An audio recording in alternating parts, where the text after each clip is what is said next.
into the ring, the bell's about to chime. Turnbuckle Talk, we're here to shine. Flagship of the airwaves, leading the pack. Breaking news reviews, we've got your back. From the squared circle to the backstage news, we bring stories that you can't refuse. Turnbuckle Talk, the voice of the fight. Every slam, every suplex, every highlight. Tune in weekly, don't miss a beat. For the latest in wrestling, we bring the heat. From AEW to WWE, we cover it all from A to Z. Interviews, insights, and match reviews. If it's wrestling news, we got the clues. From the squared circle to the backstage news, we bring stories that you can't refuse. Turnbuckle Talk, the voice of the fight. Every slam, every suplex, every highlight. Tune in weekly, don't miss a beat. For the latest in wrestling, we bring the heat.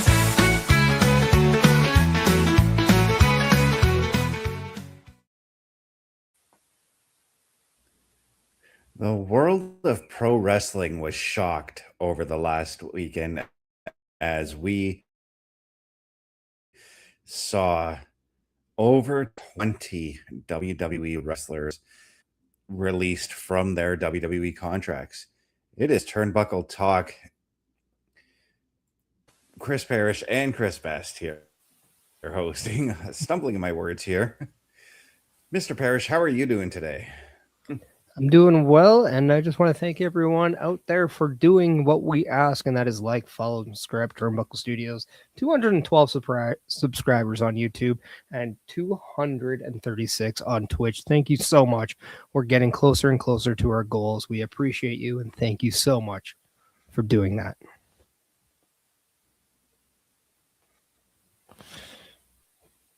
And thanks again for asking me to be a part of this and replacing OM Dynamic. That's a task in itself, so I hope I'm up to snuff for the role.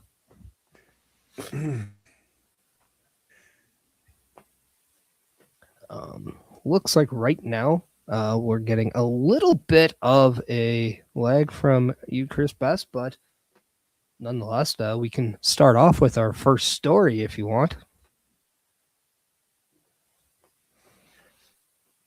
And that story is that WWE did sign New Japan Pro Wrestling's Evil. Yeah, I think here. Yeah. Our first is definitely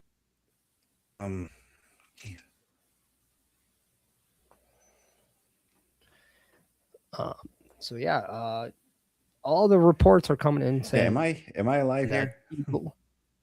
You are. You're just getting back audio-wise, so thank you.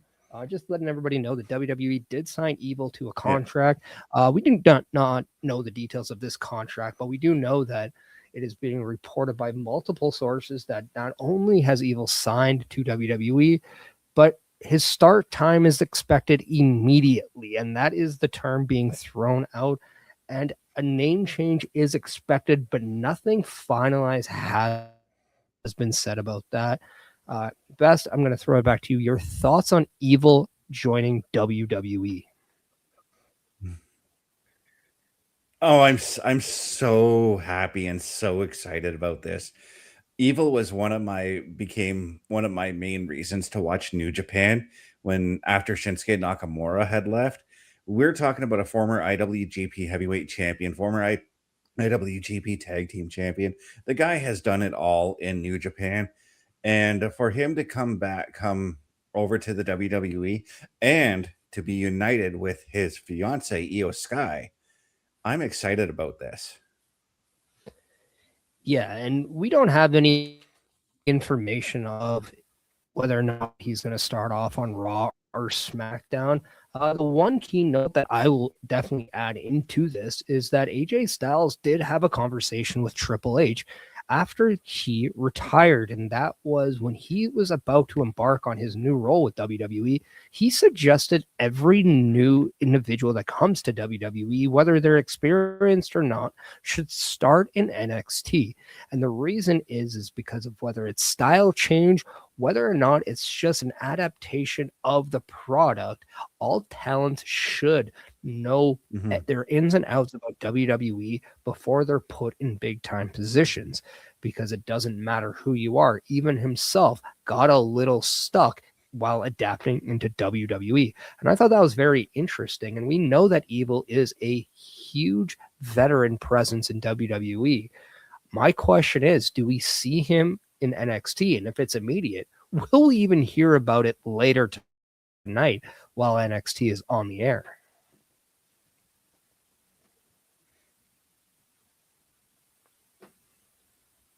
Yeah, and this is the thing too, because I mentioned Nakamura, right? When Nakamura came over, he specifically wanted to go to NXT because he wanted to learn the WWE way of things. He didn't want to be thrown to the wolves and be put on like Raw or SmackDown. And that was a very, very smart move for them to do that. And I think that that should be the way for every wrestler, no matter which promotion, no matter which country you're coming from, you should go through the NXT thing to learn WWE's way. Even Joe Hendry did it despite, the TNA WWE partnership. Putting him through NXT before making him come up to the main roster was a smart move. Yeah. Yeah, not a lot of people get a WrestleMania moment before they go to Raw and SmackDown, or even before they sign with WWE. So that was very rare. But Evil, nonetheless, I'm very intrigued, just like you Yeah. are, of what's going to happen with his addition. It's a fantastic addition. And if you're in the comments, let us know what you think Evil will do in WWE. And if a name change is there, please, let's not be negative about it, because it's very much WWE to want to own the name, and the word evil might not be available for WWE to trademark or copyright. So it'll be a Yeah. fresh start for Evil, and I can't wait to see what he does, and especially if he does anything with any other Japanese workers. As we do know, in NXT there has been some signs that I'm trying to remember the wrestler, but I think it was Jasper Troy got a package with a Japanese symbol on it. So I'm thinking, hey, I wonder if that's a foreshadow to the news that we are talking about right now. Mm-hmm. Yeah, and again, even if they do put Evil to the main roster, I wonder if that, because we talked about this before, that there's a possibility that Nakamura is building a new stable. And now, granted, I know that this is months and months in the making for Nakamura, but I got to wonder if Evil's involved in that in some way as well. But I do think he should go to NXT beforehand. Yeah, I agree.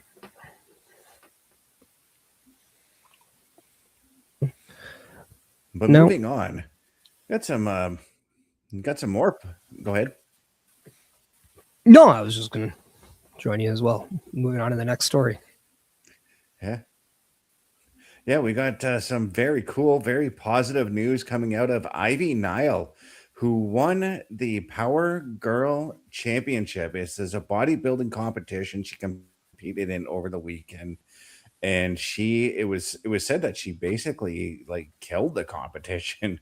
She looks stunning in the photos I saw of her, by the way. Yeah, and obviously those images you can Um, find online. We're not going to use them based because we don't know if we're allowed to use them. So we went ahead and made this graphic. But nonetheless, congratulations to Ivy Nile. And what I love about this is there's been a lot of negativity about why isn't such and such on television right now. And we know Ivy Nile, along with her other stable mates of the Creed brothers, haven't been on TV for a while.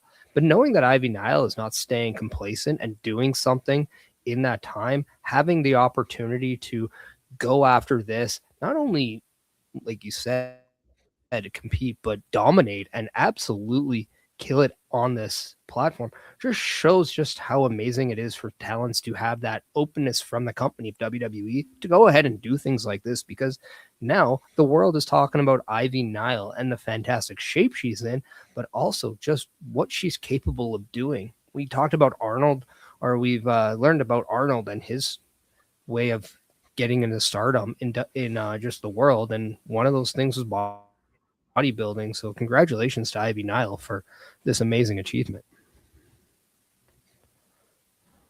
Yeah, and I'm totally open to like I love the idea that we're seeing these wrestlers like take on these like, I suppose you can say like side projects, like we see Roman Reigns going off and doing a couple movies here and there. alongside Cody Rhodes, who also went off and they worked on a movie together. Essentially, CM Punk also does that as well.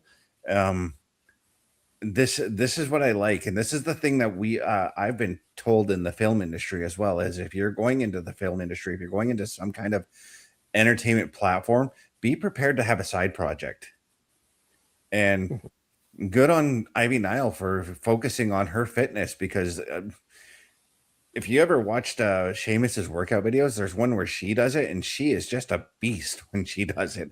So for her to focus on what her other hobbies and passionate things are in life, good on her. That's all. Yeah, That's and all I can really say about that. I'm happy that they're doing this kind of stuff. Yeah, and it just happens to be that one of her bosses in Triple H is very pro bodybuilding and pro wrestling as well. I'm sure there was not a lot of convincing to him about asking, "Hey, can I go and do this while you're going on?" Well, all the stories are, happening, but also like talked about the side projects. And I think it's very important too, because the life after wrestling is very important. Not everyone we see on our screens are going to land that backstage role with the company or just do a lot of other things with WWE. So having these kind of goals to prepare yourself, we see Seth Rollins and Becky Lynch. They opened up themselves a coffee shop. We see other people like whether Sean Spears and Tyler Breeze, they have their training school to where they help the new crop of talent. There's always these businesses that if by chance an injury or something does occur, that now we're seeing something for them. And I think that's just really great for these individuals. And I can't be more than I can't be any more happy to see people doing something with their careers and using one platform to launch themselves into multiple others. –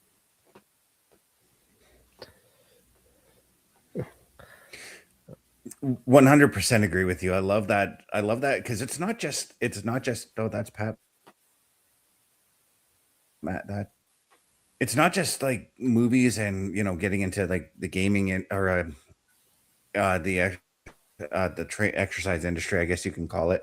But we also got like Xavier Woods, who does his gaming stuff on the side too, and I love again that WWE is allowing these wrestlers this freedom and not taking over like a creative control over what they're doing outside of wrestling. And we've seen that in the past with other promotions and all that kind of thing. Even Vince, I think Vince was guilty of doing it in the past as well. So to allow these wrestlers to have that freedom to go and explore their side projects, go for it. Yeah, and I guess one last thing I do want to add is the fact that we're seeing even like Liv Morgan with her music video and seeing those outside tasks, I guess, or just opportunities. What this does in my eyes is give a lot of upcoming like women or even young girls a lot of inspiration of what they can actually achieve and do in their life. It's very important that everyone has inspiration in their life to become just a better version of themselves. And the fact that Ivy Nile is now a figurehead of inspiration to a lot of people, that you don't have to be limited on just one or two things in your life. You can really do anything if you just put in the work and set your mind into it. I think it's a great message. And again, like it's just a fantastic story in the whole idea of it. Yeah. I really got nothing more to say on this one, but yeah. Yeah. Well, before we get to the next story, let's let everybody know that we also have some areas of advertisement that we want to let you know. That's right. I know the big story this week or for the last few weeks has been ads and not a lot of people watch it, but it pays the bills, and trust me, they're only 30 seconds each. But if you go to turnbucklestudios.org/join or /shop, you get to join in on not only what we have on a mobile website that is powered by Redbubble, but you also have an opportunity to maybe put a foot in the door on your process of achieving something, just like Ivy Nile did. If you want to tap in and become a member of our family, going to turnbucklestudios.org/join is the place to be. So let's just play those advertisements and get on to our next story. A Turnbuckle affiliation program is looking for more people. If you have passion level for pro wrestling, sports, video games, or something else, then Turnbuckle Studios is the place to be. If you have ever wanted to pursue content creation and want to join our team, then we would love to have you. Check out turnbucklestudios.org or contact us by email today because your future is now, and we want you to tap in.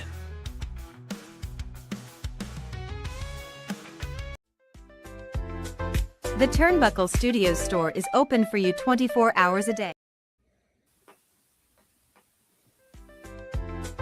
The Turnbuckle Studios store is open for you 24 hours a day, 7 days a week. Get the merch and represent the best from the shows you watch on a weekly basis. Multiple styles to choose from with over 10 products available. Don't get left out and pick up all your favorites today. Find us at turnbucklestudios.org.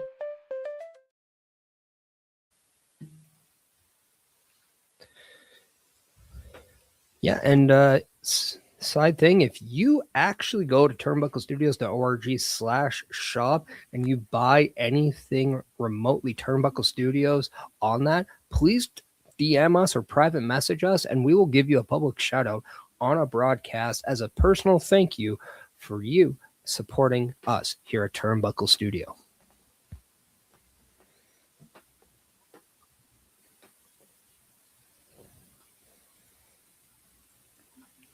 Yeah, and I think it's we gotta talk about Pat McAfee here because we got some information on why Pat McAfee excuse me here. We got information on the whole Pat McAfee situation here. And, yeah, I did a little. It was bit Pat of, McAfee's research. decision to Go ahead, Bess. okay, go ahead. No, I was going to say it was Pat McAfee's decision to pull out of the WrestleMania storyline. You had some information prior to the story that you were telling me, so I'll go ahead and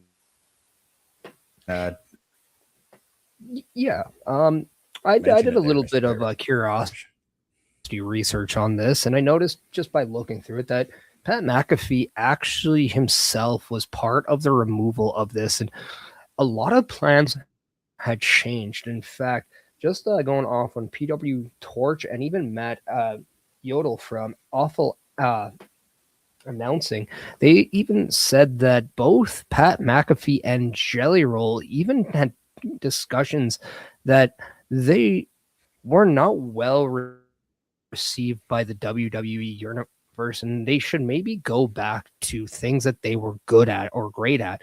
And for Jelly Roll, that was music.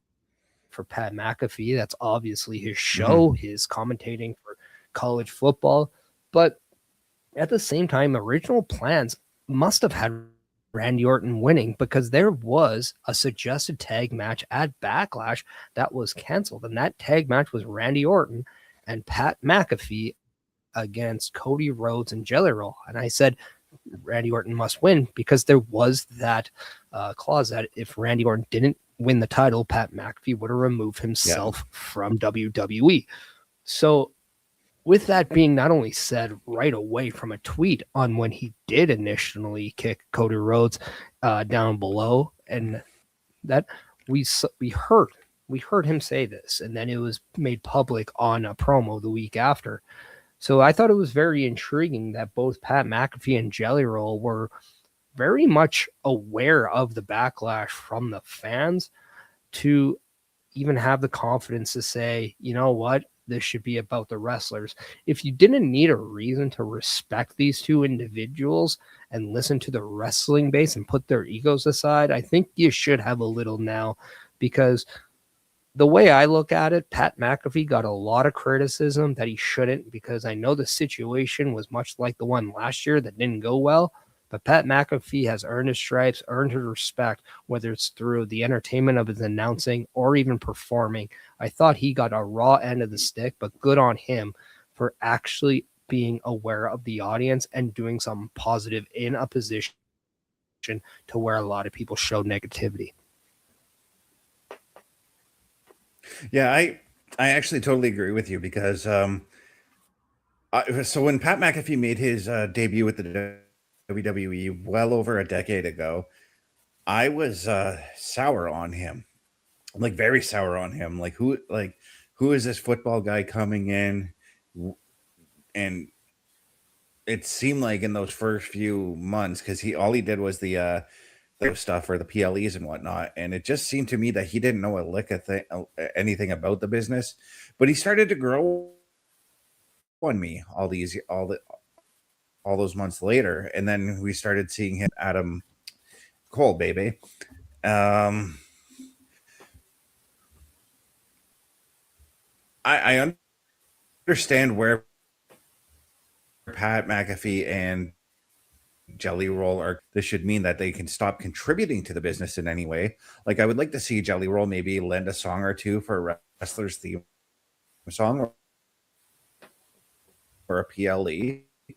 McAfee maybe invite wrestlers onto his show to be a guest on the cast, because a lot of those Pat McAfee cast or sports podcast, he can bring in, CM Punk, Seth Rollins, because all these guys, they watch all the same sports that we talk about off stream here. So I think that there is still a way that we can still see Pat McAfee in an indirect way be involved in the wrestling business, but for him to pull out of the matchup, good on him for understanding the situation and backing out of it with Jelly Roll. Yeah, and I also have to give a shout out to the company that made the decision too, because I know that there's a lot of times companies get a little too stubborn in the process and just say, no, we're going to stay with it, even if we might lose a fan here and there. But quickly, WWE did that pivot, and I think pivoting and doing something different and going a different way when something isn't working and understanding that's a huge understanding, because we always say the first thing we need to do in identifying a problem is knowing that there is one, and with the fans, they will tell you if there's a problem or not, and especially the live fans, the live audience. And there's a fine line between really good old-fashioned heat and when the fans simply just don't want to watch it, because sometimes the fans boo, and you got to really understand what the boo is representing. Yeah.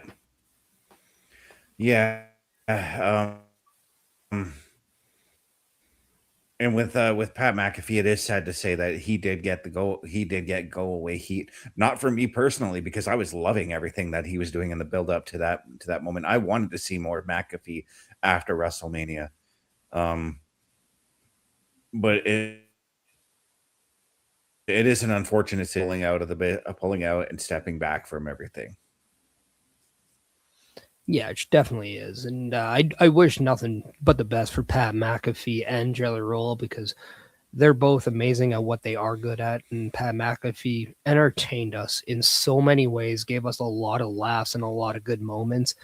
And I really do believe he got the raw end of this situation, but I do wish him the best, because again, he was nothing short of entertainment. And let's face it, that is what the Big E in WWE stands for.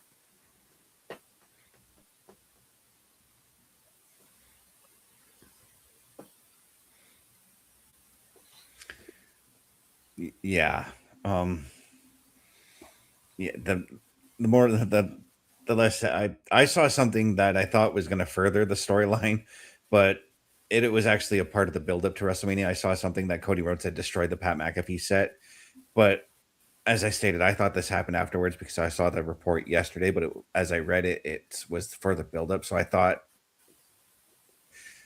to myself in that brief moment that maybe this was just something that McAfee was doing to kind of tease the fans that he's stepping away. But in that same sense, it actually wouldn't surprise me if we do see Pat McAfee again with the WWE somewhere down the line. Yeah, put him as your celebrity wing Hall of Fame next year, just to really give it back to the fans who hated it. I would actually laugh if that is what we see.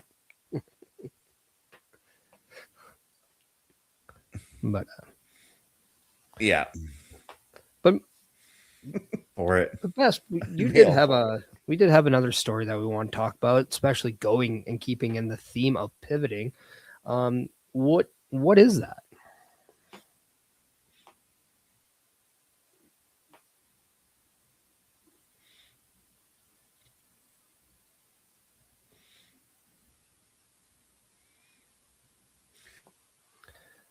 No, I guess I'll must just have let him. lagged out there because I didn't catch what you said. You did. The next Oh, there story it we is. have in the theme of pivoting and changing is the fact that we got news that SmackDown on the USA Network is going back to 2 hours. It was 2 hours, then it changed to 3 hours. People didn't like it. People had their opinions, but we got used to it. But now it's set to go back to 2 hours, and Sports Illustrated and Body Slam have reported about this being a USA Network made decision. In fact, it's going to take place in the upcoming few weeks as early summer of this year because it's going to start as Braun Strowman, ironically enough, has his season 2 of Everything on the Menu that is going to take place on the USA Network. Your thoughts on SmackDown going back to 2 hours and just having that? And this is breaking news, but Evil has made his appearance on NXT tonight, just to let everybody know that that is something.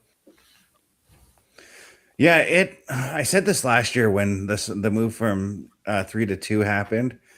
I thought that there was a lot of wrestlers that were going to miss out on being on the show. And I remember a lot of things when they moved it to 2 hours last year. A lot of things got rushed, and it did leave me wanting more, and that's not a bad thing per se. The 3 hour shows I think have been on SmackDown have been flowing pretty nicely as well. Uh, I don't know if it should be a frequent thing, and maybe it will be because I get a feeling they're probably going to do it again later on this year. They're going to push it back to 3 hours, and then bounce it back to 2 hours in the summer season. In the summer season, I guess. Pushed all the superstars off of television, and that really bugged me. But I hope that this year they have it more organized and that we can still see the superstars that we are seeing on SmackDown in the same kind of capacity that we are currently seeing them in the 3 hour format. Yeah. What I thought was really interesting about this is the fact that we were given a reason to why it's moving, and that is because of the show. So it does ask that huge question as whether or not SmackDown will return to 3 hours after season 2 of Braun Strowman show, which is only 12 episodes long. So which means it will be about 3 weeks. So by maybe early November or late October, it should be interesting to see what happens. One thing I have been noticing in the past is that on whether it's Raw or SmackDown, we have seen sometimes a couple week difference of maybe secondary or third storylines on the show going from maybe every 2 to every 3 weeks instead of being every week. And I think if that's the case of what they're doing on SmackDown, could we see WWE just focus on how they write the show moving forward now that they have lost that hour of television time?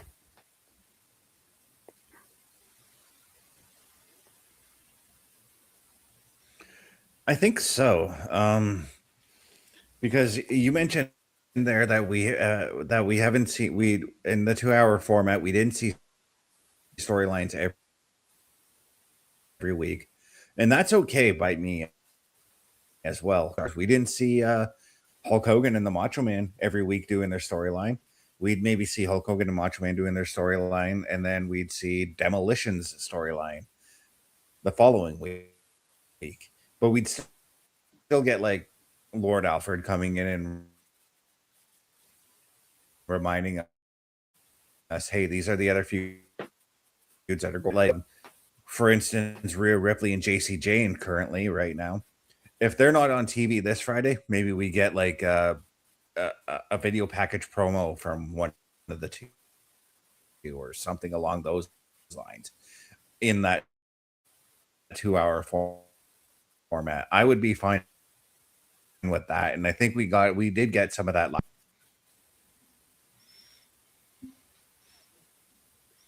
Yeah, it's all I know is I'm always intrigued with the see of how companies like WWE adapt to the changes, because once we do know is it might look a little odd right away, but eventually there always seems to have a rhythm. So we've always heard from people within the creative and in the production saying that booking and creating a show that's 2 hours over to 3 hours, it's a huge change. And once you have to reduce time, it really does open up a lot. And that's going to be the issue and the problem, or even maybe not even a problem, but just the situation that WWE is at. But I do think it's going to be better for everyone, because we don't want to get burnt out as viewers as well. And I think there is multiple different ways to look at it. And all I know is there have been times where I thought maybe a third hour on SmackDown wasn't needed every week. But for the most part, SmackDown has been really good with that 3 hours. But it'll be very interesting to see how WWE adapts to the 2-hour format once again.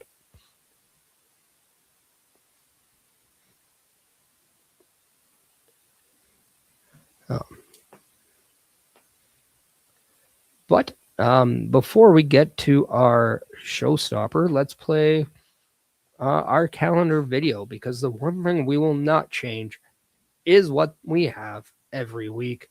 We'll edit and make some modifications here and there, but we'll always make sure that every day you get quality content here at Turnbuckle Studios. So check out our weekly calendar right now. Turnbuckle Studios and the Turnbuckle Affiliation Program bring you the week of streams. All times are in Eastern Time. Monday night, we are on call as the Raw Patrol is on duty at 8 p.m. Tuesday brings you the flagship show, Turnbuckle Talk, at 8:05 p.m. Wednesday, we play games with the PlayStation Showcase at 8 p.m. Thursdays, we roam the jungle with the Boar's Nest at 9 p.m. Friday, we invite you to come for a ride with the SmackDown Security Detail at 8 p.m. The weekend brings you Saturday Night Gaming at 8 p.m. On Sunday, be sure to catch the Chris Parrish podcast at 12:15 p.m.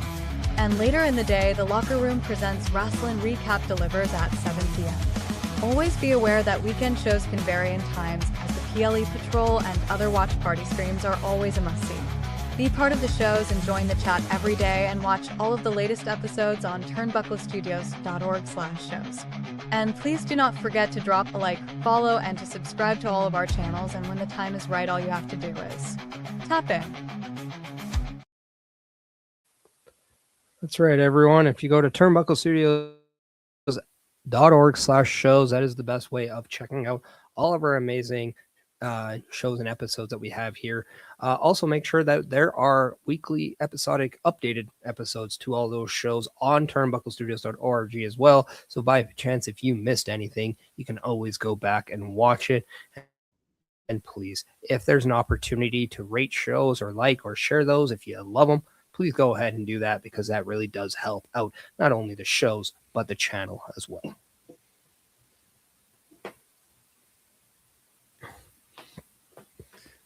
Yeah, and I think it is time for our showstopper segment. And this is, oh my God, this is one that hurts too, because we're talking about the 20 releases that took place, or the 20 plus releases that took place over the weekend. And there's a lot of them that I just think suck that it happened to them. The Wyatt Six totally comes to mind, but this is part of the annual WrestleMania cleanup that they always do. And this one, I think this one's a little bit larger than it's been in recent years, if I'm not mistaken. Yeah, it's quite large. And if you want, I do have every single one listed if you want me to list them all off. Um, Let's from do the it. Do women's side, it. I have Kyrie Sane, Zoe Stark, Alba Fire, Nikki Cross, Tyra May Steele, Zelina Vega, and Carly Bright.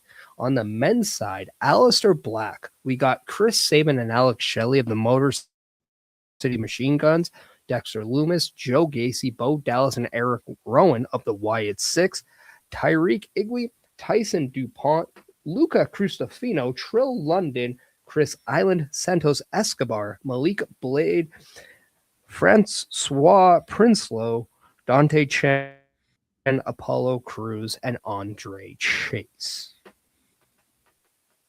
Quite the list that was let go, and we can also say that Luca Crusifino, as of yesterday, announced his retirement from in-ring competition from pro wrestling.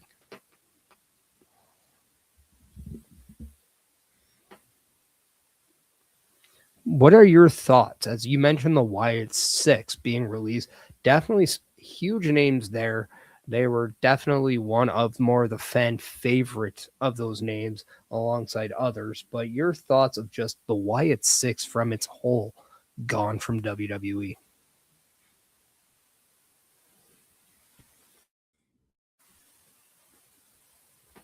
Yeah, that one stung the most for me. Um, as you guys all know, I'm a huge like Bray Wyatt, Undertaker. I like those dark gimmicks and uh, much more. Thought that um, I wanted to see. It just sucks to see them go. Um, We're having a at little some bit of a point, though, hard I do time think we hearing you, could Chris. I mean, Kyrie Sane came back from a. Oh, I'm lagging, aren't I? Dang. You are just. I don't think we caught much of that, so we know that we did unfortunately lose Chris Best there. I think he's just going to fix his connection, but yeah, from what I did understand, it hits him hard. He was a big fan of the Wyatt Six, big fan of Bray Wyatt, and that's a big. That was the big fan favorite one. Obviously, a lot of people loved Bray Wyatt. A lot of people were shocked by his passing. So this group that was a tribute to Bray and just his ideas, followed by his brother Bo, just to, out of respect for his brother, almost really wanted to do everything right and show his ideas and show the name Wyatt justice. As Chris Best is coming back in, I hope everything is good on your end.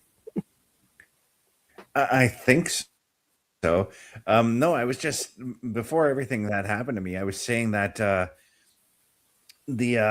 White Six one really stung hard for me. Mostly because I'm a huge fan of those darker gimmicks, and really thought that there was something there with the Wyatt Six that they could have capitalized on. There was some they were in one of the bigger stories over the tag team titles over the last year. So to see them just get dropped just like that just kind of stings. Although I do suspect that with all these releases that happened, I do suspect that I think a few of them could be back within the year. Kyrie Sane specifically, though, there's the thought is that she got released because she wants to go back and move to Japan. I do think that if that's the case, she's going to wrestle with Marigold or Stardom when she comes back. I thought about like other places where certain wrestlers could go after releases, and I landed on Aleister Black's release, and I thought about where I would like to see him, and I came to MLW as being the option for him.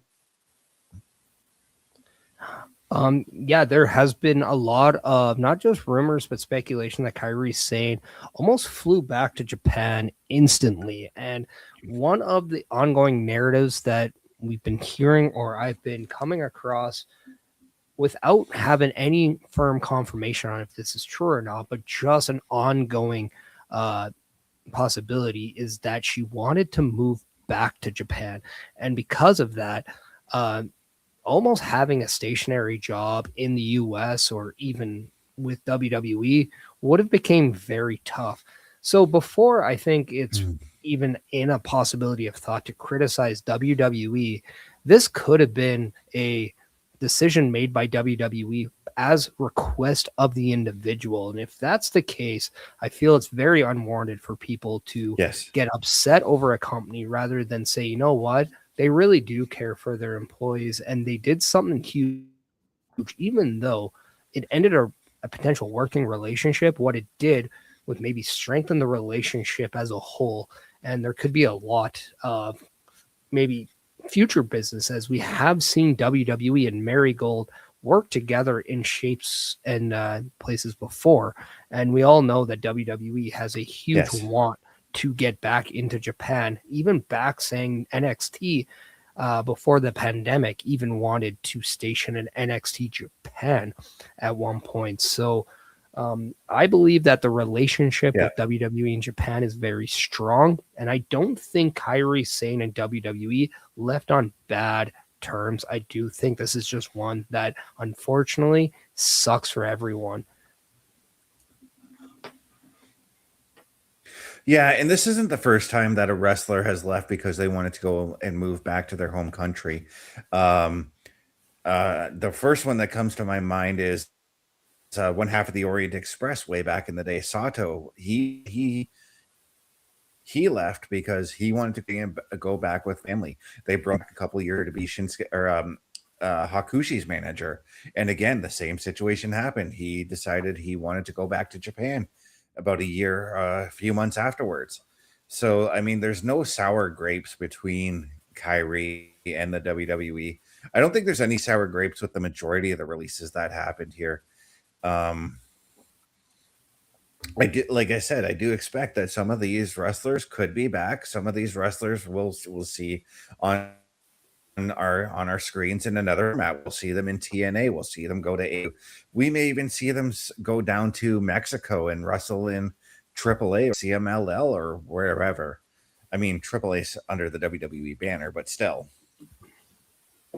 Yeah, and I think the fun part is seeing where everyone goes. And I have talked about this beforehand, and I think one of the biggest messages that we have an opportunity to be real fans and show our loyalty to the individuals that were let go, whether or not that is to follow them in any form of way, whether it's if they go to a new company, go to that company and watch that company and support them. Or if they have maybe that side project we talked earlier about that they rather spend the majority of their time on, you go and you support them through that. But understand that this is a business. And sadly, with the roster size that WWE has, and with WWE being a corporate business, sometimes these are sadly unfortunate events that need to take place. It just so happens that as fans, we get so emotionally invested in the journey of these superstars that when something bad like this does happen, it really hits. But again, this is a time to really showcase how true of a fan you are, and that is support these people, whatever decisions they make after. You talked about Aleister Black and MLW, and I think that's really cool to like hear, because this is the opportunity that it does provide, and that provides other companies like MLW, maybe even TNA, maybe other companies that aren't WWE, AEW, abilities to land these superstars and actually get their companies off their ground maybe a little bit more by the addition of former WWE talent. Oh, and so like it's an opportunity for these companies to really set a mark, to branch out and do bigger things by the additions. So it's not necessarily a bad thing. The one thing to take note is that the majority of these cuts, as Bobby Stats is coming in the chat saying hello, thank you for saying that, and hello to you too. A lot of these cuts were SmackDown based, and it's going to be very interesting as we talked about the 3 hours to 2. Maybe this is a reason how you can adapt back to a 2 hours. Just let people go. But at the same time, it'll be very interesting to see Yeah. kind of how on SmackDown will take different shapes. We've seen call-ups, as you mentioned, Fatal Influence, but are there going to be more forward? That's why we watch the show, because you just never know. You just have to wait and see. Yeah, and the takeaway that I've been getting from the releases, especially over the last couple of years, the WWE is no longer the be all end all. I mean, sure, it's still the big dog in the yard, but just because you got released WWE, you shouldn't look at it as an ending. You, do as what Matt Cardona did or what Drew McIntyre did. Just they went back into the indies and they worked their way back into the WWE. And like I said, somewhere down the line, we could very well see these wrestlers come back. Yeah, and you have to look at, too, the ones that are in, like, the peak of their careers. I mean, Bobby's coming in saying Dante Chen, to me, should go to TNA since Mustafa Ali is doing open challenge for TNA International Championship. And thank you again for liking the video on YouTube. And that's something that's going to be very intriguing to see. What surprises do we get on other shows? And that, to me, is why we like watching professional wrestling, because sometimes when we get these surprises, it just makes our experience better. We remember watching WrestleMania, seeing Paige come back, and even though we knew or not about this from rumors on the internet, just having that moment and seeing Paige and her music hit back was just a positive aspect to our experience. So whether it's Dante Chen, Santos Esparza, Aleister Black, whoever it is, what's going to be fun to watch is these moments that are created when they do go somewhere else and embark on their journey. Because as we're seeing somebody like a Tommaso Ciampa, he's having great success right now in AEW. And speaking of AEW, the wide consideration is that it is expected that both Chris Sabin and Alex Shelley could be heading there once their 90 days are up.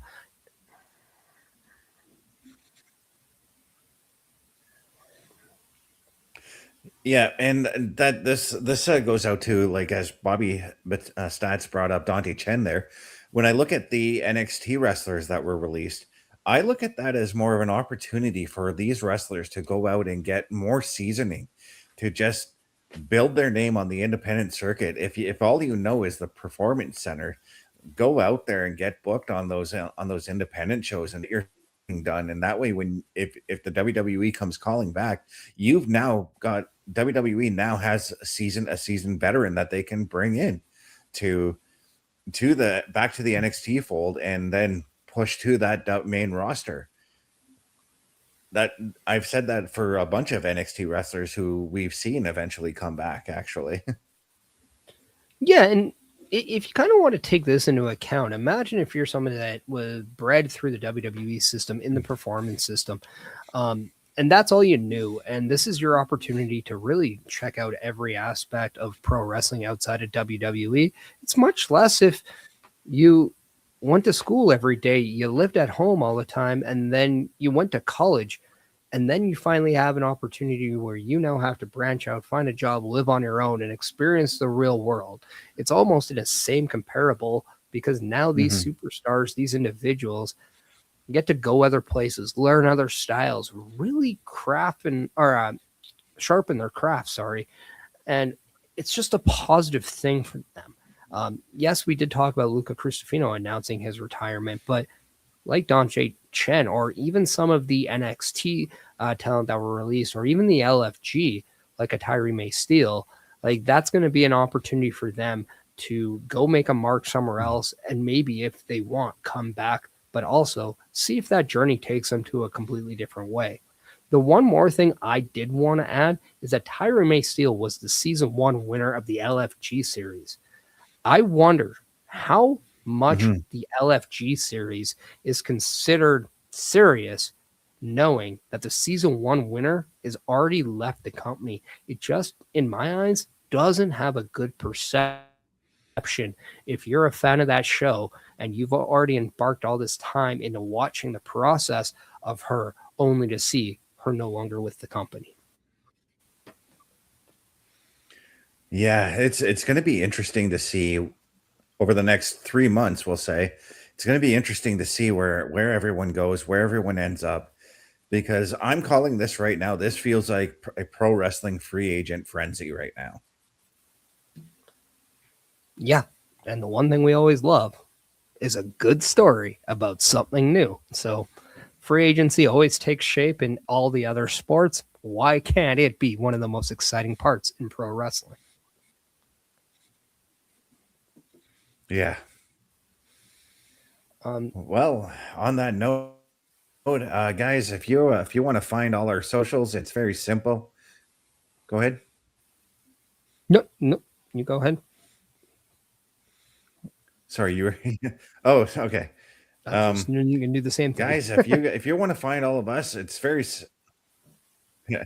If you want to find all of us, guys, it's very simple. Turnbucklestudios.org/host. You'll be able to find myself, Chris Parrish, Bubba Duke, OMD, Logan Thompson, and the Godfather himself, Carl Caravel, all there. You'll be able to check out all our bios, turnbucklestudios.org/hosts.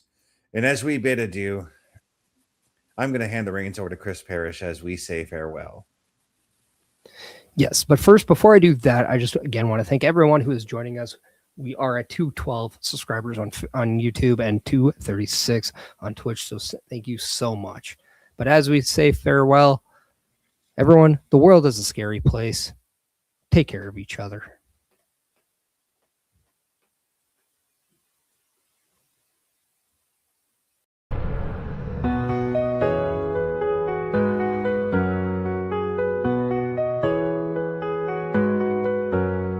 Flagship show setting the tone. In the world of wrestling we stand alone. With news and reviews we lead the way. Turnbuckle talk every day. Turnbuckle talk every day.